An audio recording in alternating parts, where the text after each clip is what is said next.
ମୋ ସ୍ୱାମୀ ଠାରୁ ବି ଭଲ ଗିଏ ଆମ ଘର ଚାକର। ମୋ ସ୍ୱାମୀ ନଥିବା ସମୟରେ ମୁଁ ସେ ଚାକର ପାଖରୁ ରହୁଁ ଗିଆଁ ଖାଏ। ତ କ'ଣ କେମିତି କିପରି ମୁଁ ଚାକରକୁ ପଠେଇଲି ଏବଂ ତା ପାଖରୁ ସଦାବେଳେ ଗିଆଁ ଖାଉଛି ସେ ବିଷୟରେ ମୁଁ ଆପଣମାନଙ୍କୁ ଏ ଭିଡ଼ିଓରେ କହୁଛି।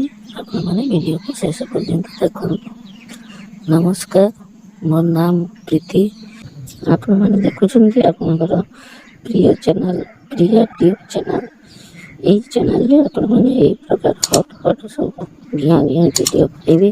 ଯଦି ଚ୍ୟାନେଲକୁ ଆଜି ପର୍ଯ୍ୟନ୍ତ ସବସ୍କ୍ରାଇବ୍ କରିନଥିବେ ତେବେ ଦୟାକରି ଚ୍ୟାନେଲକୁ ସବସ୍କ୍ରାଇବ୍ କରିବେ ଏବଂ ପାଖରେ ଥିବା ବେଲ୍ ଆଇକନ୍କୁ ନିଶ୍ଚିତ ଭାବରେ ଚିପିବେ, ଯାହାଫଳରେ ଆମ ଚ୍ୟାନେଲରେ ଛଡ଼ାଯାଉଥିବା ଭିଡ଼ିଓର ନୋଟିଫିକେସନ୍ ସର୍ବପ୍ରଥମେ ଆପଣଙ୍କ ପାଖକୁ ଯିବ।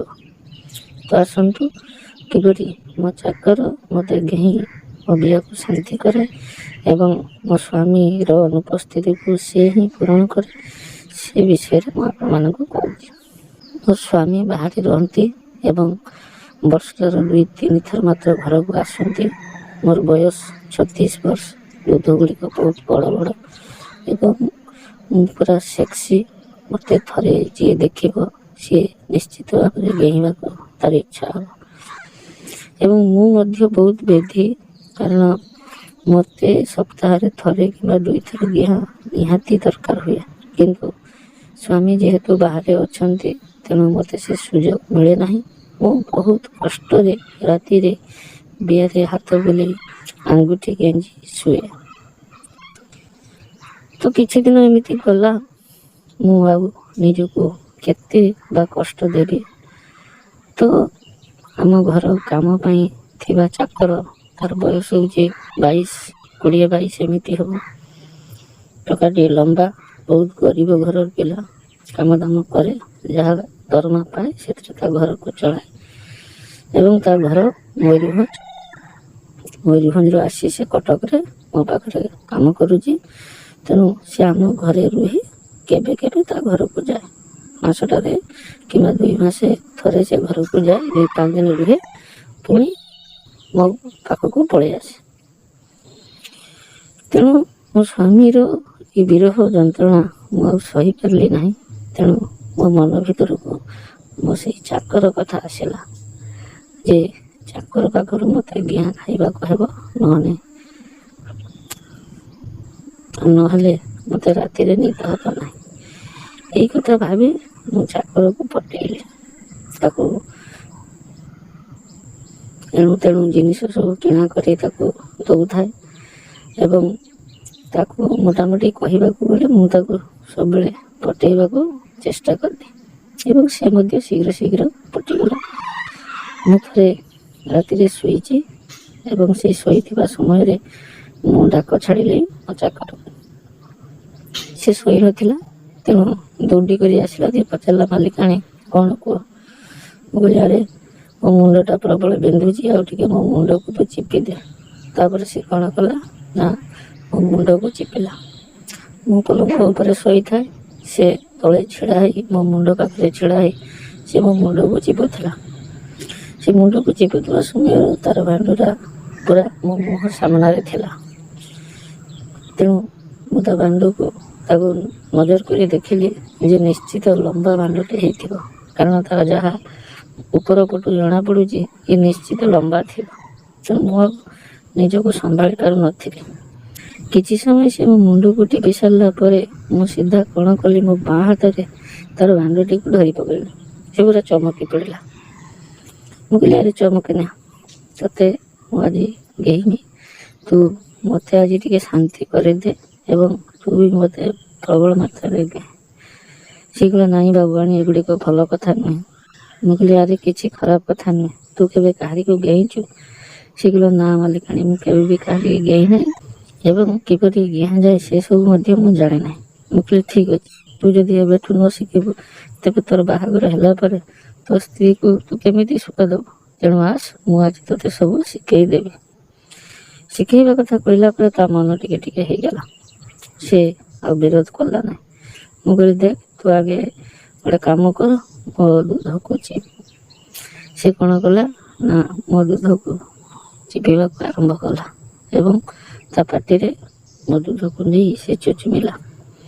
କିଛି ସମୟ ଚୁଚୁମି ସାରିଲା ପରେ ମୁଁ ପୁରା ହିଟ୍ ହେଇଗଲି।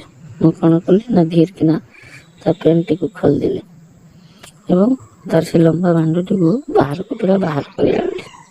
କେଡ଼େ ଲମ୍ବା ବାଣ୍ଡ ହେଇଛି, ମୋ ସ୍ୱାମୀର ବାଣ୍ଡ ମଧ୍ୟ ଏତେ ଲମ୍ବା ନୁହେଁ। ବାସ୍ ମୁଁ କ'ଣ କଲି ନା ସେଇ ଲମ୍ବା ବାଣ୍ଡକୁ ଚୁଚୁମିବାକୁ ଆରମ୍ଭ କଲି। 5ରୁ 7 ମିନିଟ୍ ପର୍ଯ୍ୟନ୍ତ ମୁଁ ତାର ବାଣ୍ଡକୁ ଚୁଚୁମିଲି। ତାକୁ ବହୁତ ଆରାମ ଲାଗୁଥାଏ, ତେଣୁ ସେ ମଧ୍ୟ ଖାଲି ଉ ଆ ଏମିତି ହେଉଥାଏ। ମାନେ କିଛି ସମୟ ମୁଁ ଚୁଚୁମି ସାରିଲା ପରେ ତାକୁ କହିଲି, ଆରେ ତୋର କ'ଣ ବିଆ ଚାଟିବାକୁ ଇଚ୍ଛା ହେଉନି? ସେ କହିଲା, ଆପଣଙ୍କ ବିଆକୁ ଦେଖାନ୍ତୁ, ମୁଁ ଭଲ କିନା ଚାଟି ଦେଉଛି। ତାପରେ ମୁଁ କ'ଣ କଲି, ମୋ ଶାଢ଼ୀକୁ ସମ୍ପୂର୍ଣ୍ଣ ଭାବରେ ଖୋଲିଦେଲି ଏବଂ ତା ଆଗରେ ପୁରା ଉଲଗ୍ନ ହେଇଗଲି। ମୋ ଉଲଗ୍ନ ଚେହେରାକୁ ଦେଖି ସେ ପୁରା ପାଗଳ ହେଇଗଲା। ସେ ବସି ପଡ଼ି ମୋ ବିଆରେ ତା ମୁହଁକୁ ମାରିଦେଲା ଏବଂ ଜିଭ ଦ୍ୱାରା ମୋ ବିଆକୁ ନିର୍ଦ୍ଧୁମ ଭାବରେ ଖାଲି ଚାଟି ଚାଲିଲା। ଖାଲି ଚାଟୁଥାଏ ଏବଂ କହୁଥାଏ, ମାଲିକାଣୀ ଆପଣଙ୍କ ବିଆଟି କେଡ଼େ ସୁନ୍ଦର ହେଇଛି, ମୁଁ ଆଜି ବିଆକୁ ଚାଟି ଚାଟି ପୁରା ଲାଲ କରିଦେବି। ପାଖାପାଖି 10ରୁ 15 ମିନିଟ୍ ପର୍ଯ୍ୟନ୍ତ ସେ ସେମିତି ଖାଲି ଚାଟି ଚାଲିଲା। ମୋତେ ବି ବହୁତ ମଜା ଲାଗୁଥାଏ। ତାପରେ ସେ କ'ଣ କଲା ନା ମୋର 2 ଟାଙ୍ଗକୁ ଟେକି ତାର ଲମ୍ବା ବାଣ୍ଡଟିକୁ ମୋର ବିଆ ଭିତରେ ପଶାଇ ଦେଲା।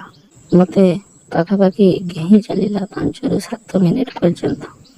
ଏମିତି କିଛି ସମୟ ଘେହିଁ ସାରିଲା ପରେ ମୁଁ ତାକୁ କହିଲି, ଆରେ ଏମିତି ଭଲ ଲାଗୁନି, ତୁ ଗୋଟେ କାମ କର, ମୋତେ କୁକୁର ଭଳିଆ ଘେ। ସେ କହିଲା, ସେଟା କ'ଣ? ମୁଁ କହିଲି, ଦେଖ ମୁଁ ପେଟି ଶୋଇବି, ତୁ ମୋ ଗାଣ୍ଡି ପଟରୁ ମୋ ବିଆରେ ତୋ ବାଣ୍ଡକୁ ପଶାଇବ। ସେ କହିଲା, ହଉ ମାଲିକାଣୀ, ଯାହା ଆପଣଙ୍କର ଇଚ୍ଛା, ଆପଣଙ୍କୁ ଯେ ପଟେ ମଜା ଲାଗିବ ମୁଁ ସେ ପଟେ ଘେଇବି। ଏବଂ ମୁଁ କ'ଣ କଲି ନା ତା ପଟକୁ ମୋ ଗାଣ୍ଡିଟିକୁ ଦେଖାଇ ଶୋଇପଡ଼ିଲା। ସେ କ'ଣ କଲା ନା ଗାଣ୍ଡି ପଟରୁ ମୋ ବିଆରେ ତା ଲମ୍ବା ବାଣ୍ଡକୁ ପଶାଇ ପୁଣି ନିର୍ଦ୍ଧୁମ ଭାବରେ 7 କି 8 ମିନିଟ୍ ପର୍ଯ୍ୟନ୍ତ ଘେଇଲା। ଏଥର ତା ବାଣ୍ଡରୁ ସବୁ ରସ ବାହାରିଗଲା। ସେ ପୁରା ନିସ୍ତେଜ ହେଇଗଲା। ମୁଁ କ'ଣ କଲି ନା ତାକୁ ତଳେ ଶୋଇ ଦେଇ ତା ବାଣ୍ଡକୁ ଚାଟିବାକୁ ଲାଗିଲି, କାରଣ ସେତେବେଳେ ପର୍ଯ୍ୟନ୍ତ ମୋ ବିଆରୁ ରସ ବାହାରି ନଥିଲା, ତେଣୁ ମୋତେ ଶାନ୍ତି ଆସିନଥିଲା। ପୁଣି କିଛି ସମୟ ଚାଟି ସାରିଲା ପରେ ଦେଖିଲି ତା ବାଣ୍ଡ ଟାଣ ହେଇଗଲା। ଏଥର ତାକୁ ଘେଇବାକୁ ନ ଦେଇ ତାକୁ ତଳେ ଶୁଆଇ ଦେଇ ମୁଁ ତା ଉପରେ ଚଢ଼ିଗଲି ଏବଂ ତାର ବାଣ୍ଡଟିକୁ ମୋ ବିଆ ଭିତରେ ପଶାଇ ନିର୍ଦ୍ଧୁମ ଭାବରେ ମୁଁ ତାକୁ ଘେହିଁ ଚାଲିଲି। ପାଖାପାଖି 15ରୁ 20 ମିନିଟ୍ ପର୍ଯ୍ୟନ୍ତ ମୁଁ ସେମିତି ଘେଇଁଲି। ତାପରେ ମୋ ବିଆରୁ ପାଣି ବାହାରିଗଲା। ଆମେ 2 ଜଣ ଶାନ୍ତି ପାଇଗଲୁ। କଣ୍ଡା କଣ୍ଡି ହୋଇ ରାତି ସାରା ଶୋଇଲୁ। ଏମିତି ସ୍ୱାମୀ ନଥିବା ସମୟରେ ଆମେ ବହୁବାର ଏମିତି ଘିଆ ଘି ହେଇଛୁ। ମୁଁ ସବୁ କଥା ଗୁଡ଼ିକ ଆପଣଙ୍କୁ ଏହି ଚ୍ୟାନେଲ୍ ମାଧ୍ୟମରେ ନିଶ୍ଚିତ ଭାବରେ କହିବି। ଆପଣମାନେ ଚ୍ୟାନେଲ୍ରେ ଯୋଡ଼ି ହୋଇ ରହନ୍ତୁ।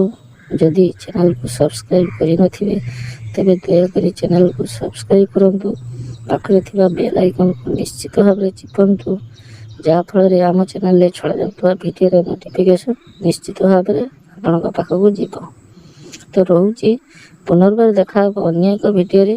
ନମସ୍କାର।